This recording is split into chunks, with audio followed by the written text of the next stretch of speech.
Good morning. I hope that you're enjoying your daily devos. Today you've got daily devotional with me. We're looking specifically at Jesus' miracles. Over the next couple of days we're going to be out working on unpacking a few of the miracles that happen in the New Testament. And so in John 2, I just want to look at this specific one. It's Jesus' first miracle where he turns water into wine.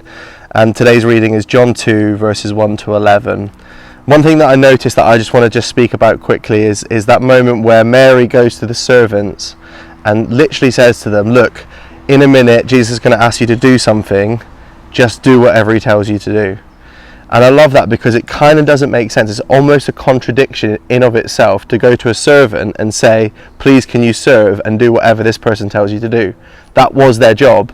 And yet Mary persists and says, look, I get it, it might not make sense to you, but when he asks you to do it, do it. And I love that idea of sometimes we can, as servants of Christ, we can become almost stale and rigid even in our service. And actually there's this kind of sense from Mary, like actually anything can happen. The impossible can be made possible, literally. And that's what outworks itself in the story as we see that Jesus turns water into wine.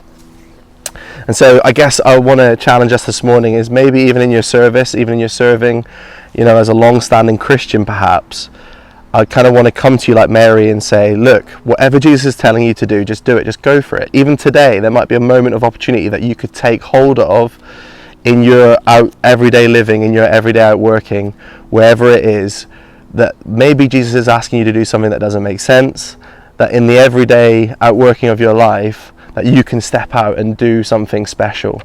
And there's another thing that I picked up on and I just want to make mention of really quickly. It's the moment where Jesus actually uses the water basins, and they were kind of old basins used for ceremonial cleaning, washing.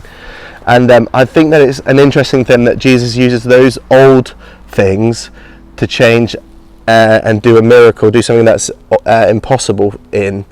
And what's interesting about that is that they were used for old ceremonial washing for if there was impurity or being unclean, people would go to those water basins and they'd make themselves clean. And yet Jesus uses those water basins and he turns them into wine. He uses them, and wine is a symbolism. It's a form of symbolism for Jesus' blood. And ultimately, when it comes to washing and being made clean, being made pure, what Jesus is trying to express in that miracle, I think and believe from the reading, is he's saying that nothing cleanses us, nothing washes us or makes us more pure than his blood, than the blood that he has to offer and is going to pour out and pour into. So over my life, over your life, nothing washes you, nothing makes you more clean, more pure than Jesus' blood and Jesus' sacrifice for you. I think that's a really powerful witness in of itself, and I pray that you'll be encouraged today. I pray that you would take hold of it today. I pray that however your day looks, that whatever he asks you to do, that you would just go for it. I hope you've enjoyed that devotional this morning. I hope you have an awesome day, and we'll see you tomorrow. Bye.